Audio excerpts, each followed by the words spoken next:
Hello, I'm Michael Hainsworth. Free trade isn't exactly free in Canada. The book, Booze, Cigarettes, and Constitutional Dust-Ups, Canada's Quest for Interprovincial Free Trade, explores the provincial trade rights and how we can improve interprovincial free trade. Meet Ryan Manucha, a Toronto lawyer, Frederick Sheldon Fellow at Harvard University, C.D. Howe Institute author, and the latest winner of the annual Donner Prize, which recognizes the best public policy book by a Canadian. Ryan, thank you so much for joining us, and congrats. Thank you so much, Michael. It's an honor to be here. Great to see you. So why write the book? The book starts with the journey of what is Canada. And I was really interested in the topics of international trade. My origins start with international trade law and policy. Spent some time at the Canadian Embassy down in BC. Spent a lot of time researching how the WTO works.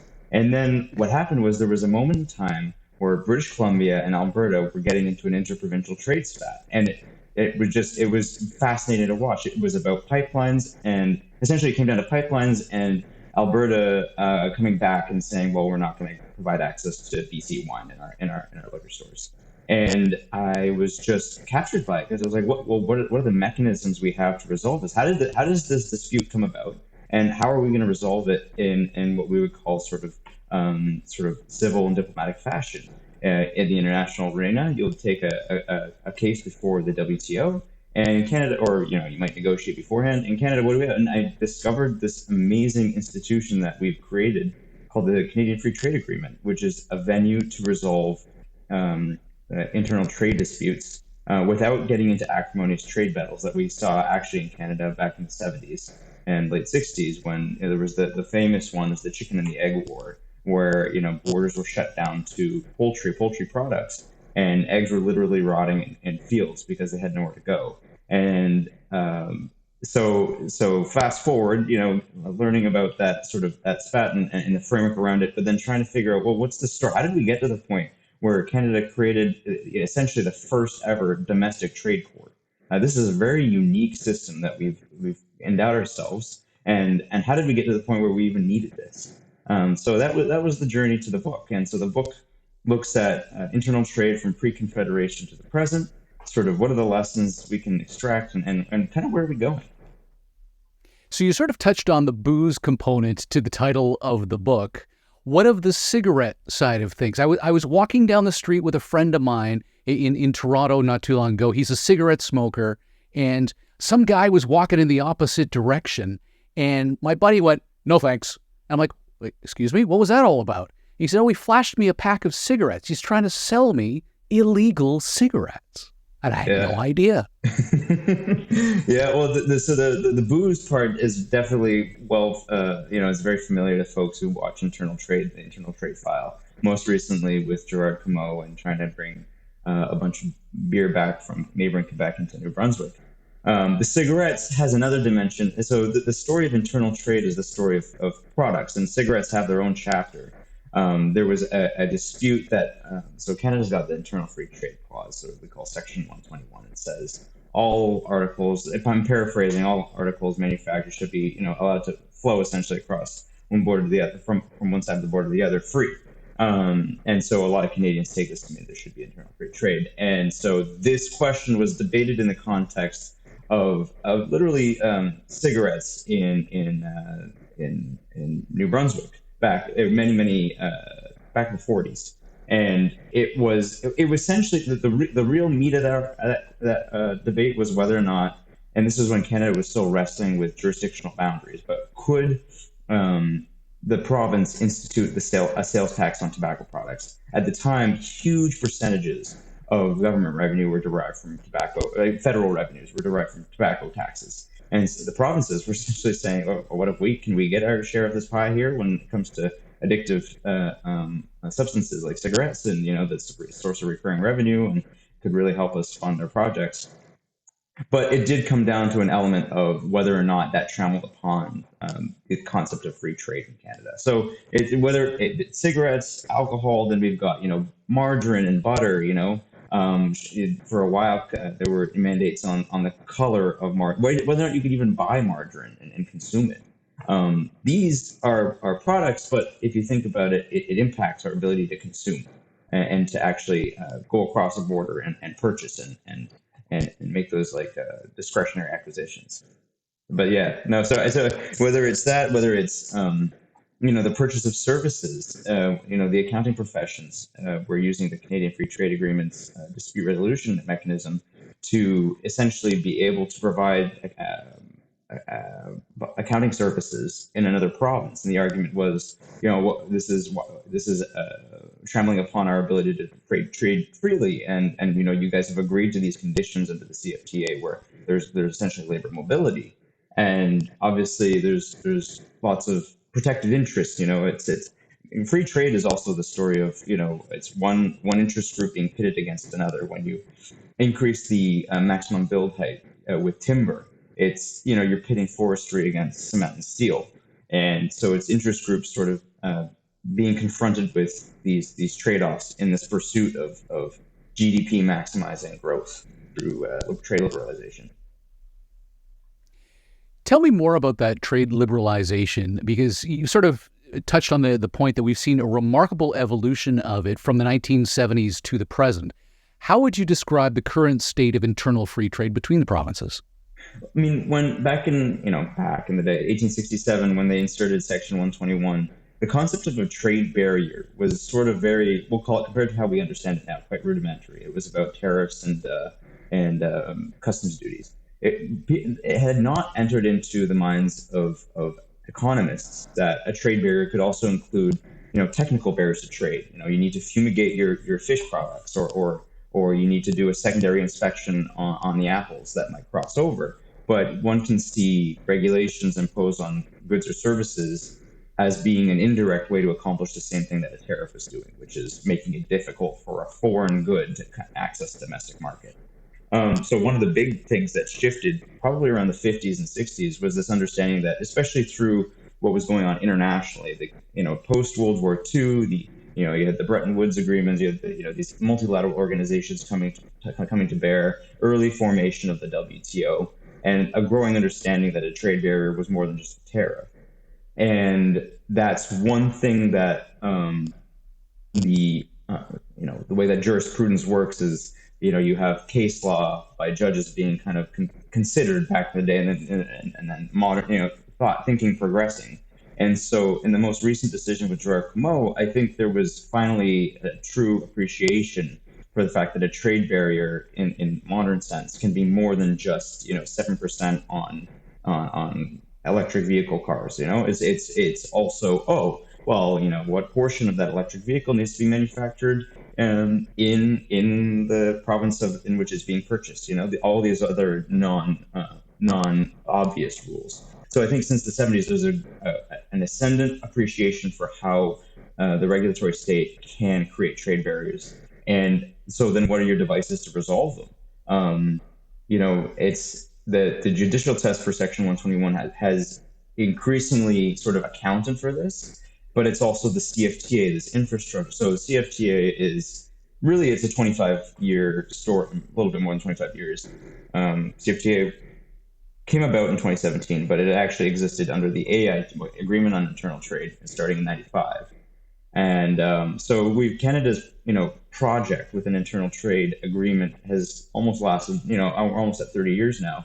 And what's been really cool about the story is even in that 30 years, this agreement, in the most recent round of amendments, we had this, what's called the RCT, which is a venue for technical policy specialists. So most recently, one example was this, it's used to reform Canada's building codes, because disharmonious building codes, 13 different building codes, creates friction, creates trade barriers. And there are some justified reasons for having discrepancy in building codes, and some less so. And so it's a venue for policy specialists to come together and iron out, okay, well, what needs to be true and what can be more flexible. And that's something that's totally unique to Canada. I think something that really needs to be appreciated in the span of internal trade history.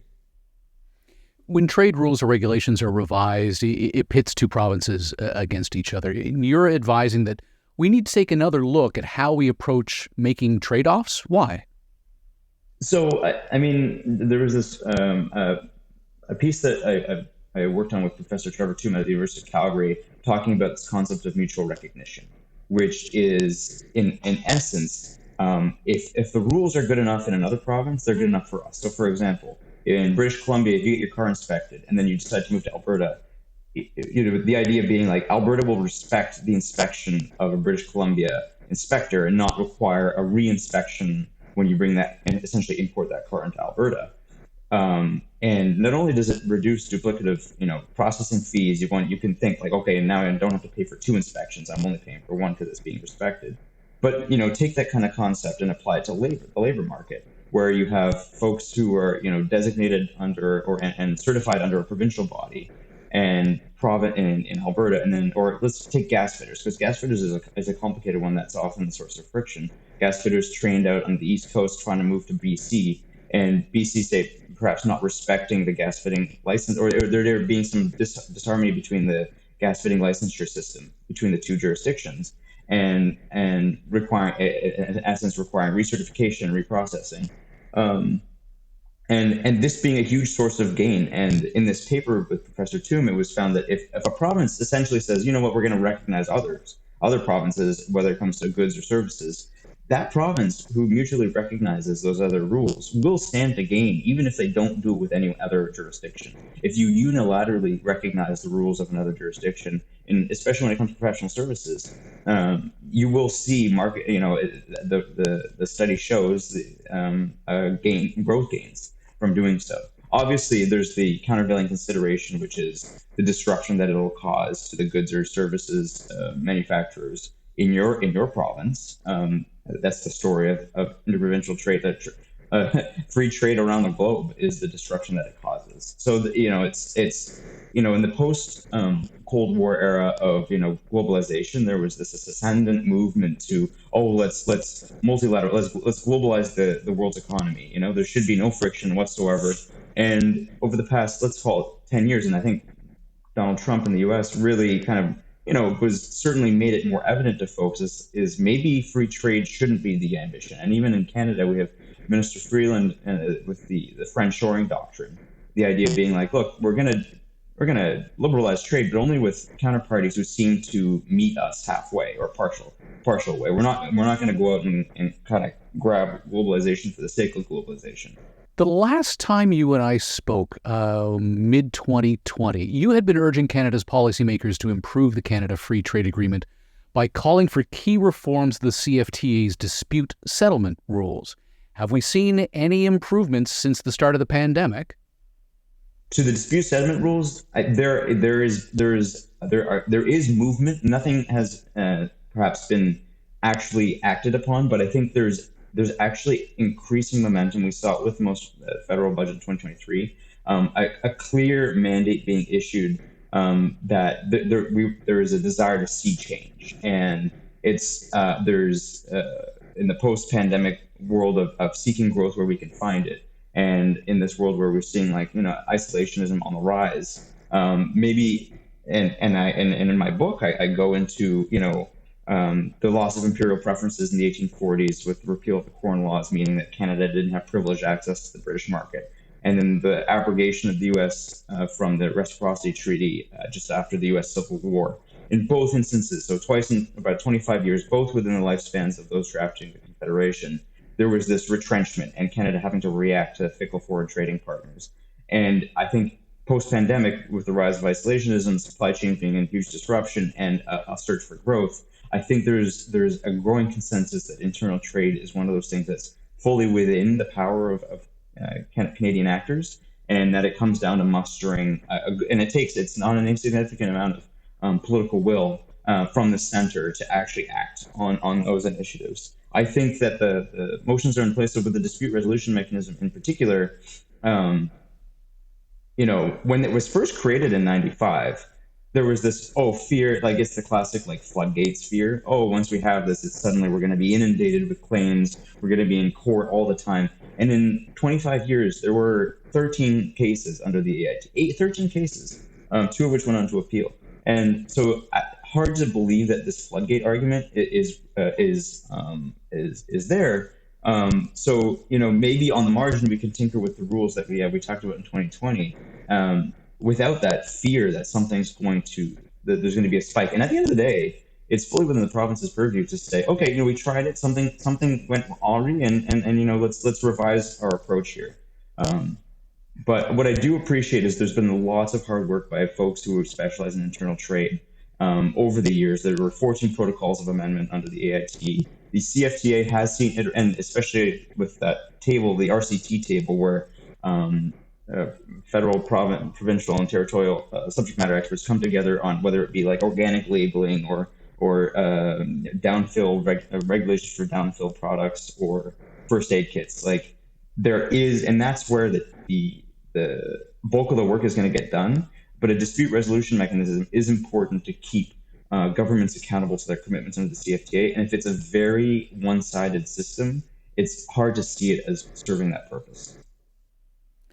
You mentioned that, post-pandemic world, we're all searching for growth, but you've calculated that Canada's GDP would grow 4% by eliminating internal trade barriers. What are the barriers to eliminating trade barriers today?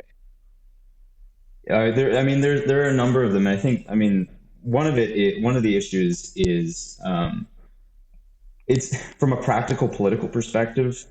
If you're eliminating a trade barrier, you're probably disrupting something for a stakeholder who's benefiting from that trade barrier, and so it's playing into the political calculus that many leaders and many parties have to think about when they're making their decisions and thinking about its impact on their constituencies.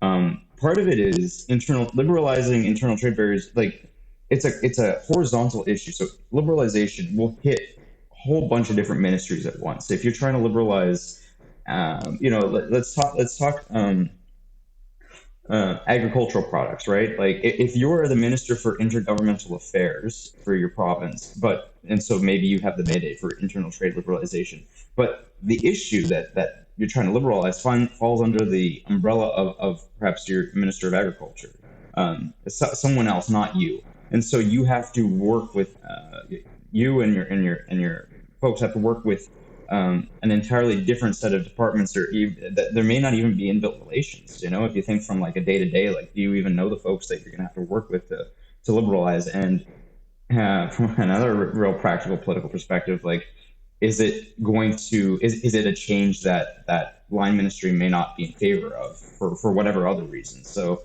and then finally, I think Premier Jason Kenney, when he was still in power, one of the things he talked about was when you're, my thesis is that internal trade needs to be led from the center because it takes so much political will and takes a lot of leadership. But when you're a leader and you have 15 fires burning at once, internal trade is one of those issues that can rapidly slip down the totem pole in terms of priority because it sometimes is harder to be able to prioritize that when you have things that come up from time to time and you have to spend your time and efforts there. Internal trade is one of those things that has been an issue since Confederation and will always continue to be. Like we will never get to that perfect point, right? And so, as with a lot of other policy issues, I suppose, but the point being, like, the Canadian project has been a great deal of experimentation, especially in the last 30 years with the CFTA, on how we can move forward and how we can thread that needle between being a country that respects provincial autonomy and provincial differences, while at the same time, unlocking growth where we can, and becoming a more competitive economy on the global stage. So if there was one thing you would want a reader to take away from your book, what would it be?